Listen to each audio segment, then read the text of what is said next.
Hello, mindful friends. We're on the final talk in our 3-part little series on using change and transition to develop more peace, purpose, and happiness in our lives.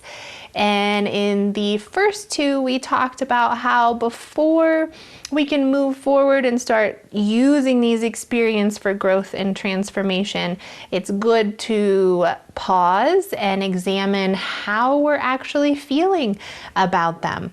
There's a lot of feelings to investigate, and so we talked about how to look into those with compassion and how they point to what our needs are and how we can nurture those and take care of ourselves through the change process.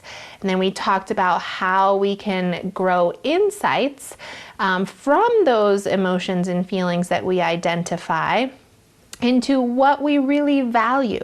So what we valued about our past situation, how things were before the change, and what we're moving towards and what that shows us about what we value in life and what's most important. And today we're going to be talking about using this change and transformation intentionally. So making sure that we stay connected through heart center, through the whole change process, so that as we take this journey forward, we are always moving consistently more towards living from heart center, living our true intentions in life, and how change and transformation is actually the perfect opportunity for that, because it often opens a lot up for us and leaves us room to adjust things, reevaluate them, reorganize them, and that when we do so, if we have reconnected with heart first, when we set these things back into place, they can be a lot more aligned than maybe they possibly were before. So this is where we get to start exploring how change and transformation can bring us closer to heart center, which, like we've talked about, living at heart center is what truly allows us to experience more peace, purpose, and happiness in life. And so Will and I just got to have this great experience of kind of reconnecting, and that is on our baby moon. So it's a time where you get to step away from all of your doing, your planning, your figuring things out in the logistics and everyday, day-to-day chores of the changes we're making in life, and you get to remove yourself from that, create a peaceful, maybe fun, relaxing, safe environment to reconnect with the deeper of it, reconnect with the intentionality of it, the fun of it, the exploration of it. And it gives you this opportunity to look at it from different angles and look at it hopefully from heart center.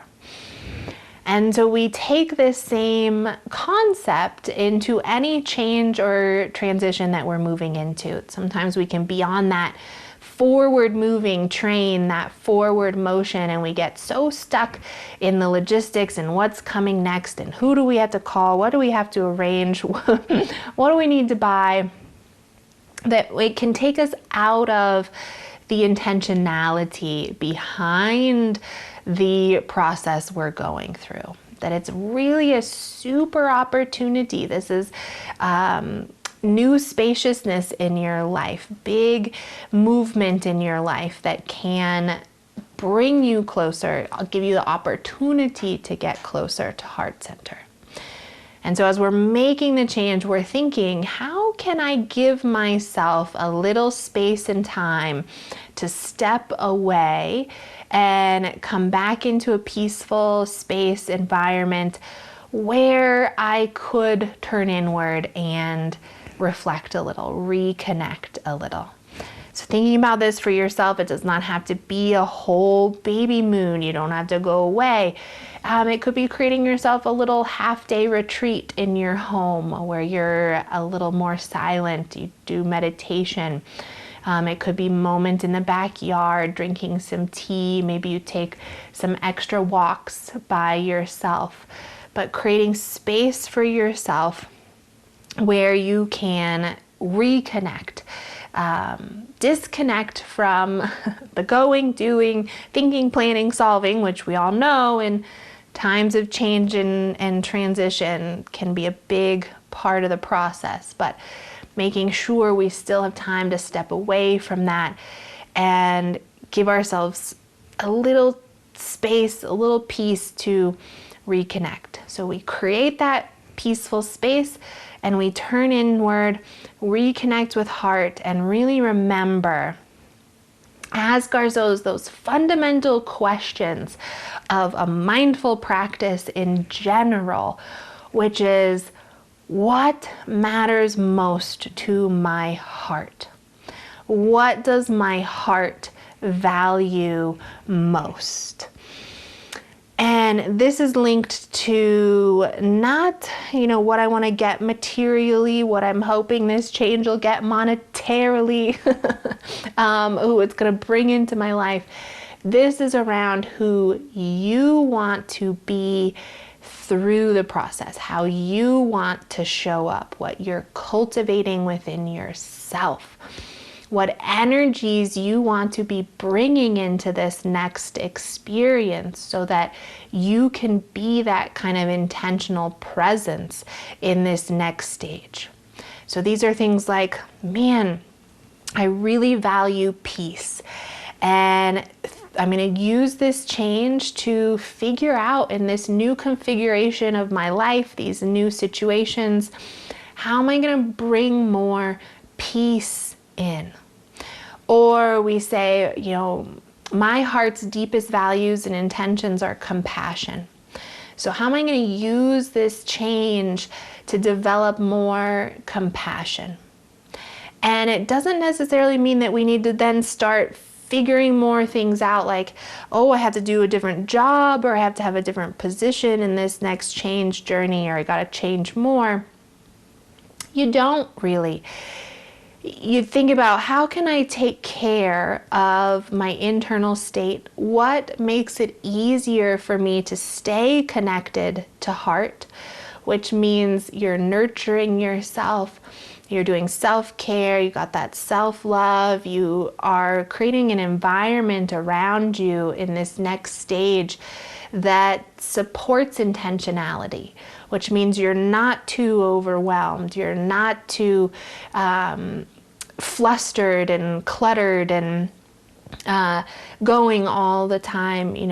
You're creating a lifestyle that permits a deeper connection with heart. And every time we're going through change, it offers us this question: how are you going to do that this time? Take care of your internal state, leave more space and time for you to be connected to heart. And like Thich Nhat Hanh has taught and said before, doesn't necessarily being connected to heart doesn't mean that you're choosing a position. Like it doesn't have to be your job. You can do whatever job you are doing that is most conducive to taking care of your internal state and helping you be able to cultivate these energies of heart. And so when we spend time reflecting on this and reconnecting with heart and intentionality, it really does give us a better relationship with the change and transition coming, because we start feeling more hope in it. Like, yeah, I can do this. I can use this as an opportunity to create this kind of environment for myself, to get a little closer to my true values, to be able to show up in life as this presence, carrying these energies that I really want to carry. And this automatically, when we start seeing this possibility, it's like, oh, I'm more at ease, I'm more comfortable, I'm more at peace with the change coming, because I see that I can move through it intentionally. I see that if I stay connected to the heart, that this too, whether it's challenging or exciting or big or small, this too can bring me closer to heart and can bring more peace, purpose, and happiness into my life.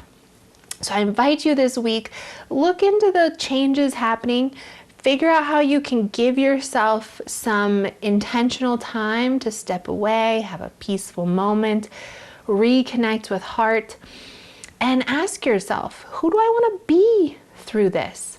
What version of myself do I want to get closer to in this next stage of my journey through this process? And get excited about that possibility and the growth and transformation that this could offer you. If you enjoy these talks, and especially this topic, my next class series begins next week on Tuesday, and it's a whole 6-part series that's going to give you tools and tips and exercises to figure out how to use the change and transition in your life to bring you more peace, purpose, and happiness. And you can sign up on the website newleafmindfulness.com. And you can find these teachings and many more in my books, Living from the Heart and Healing Mindfully. And don't forget to like, share, and subscribe. I hope to see you all very soon.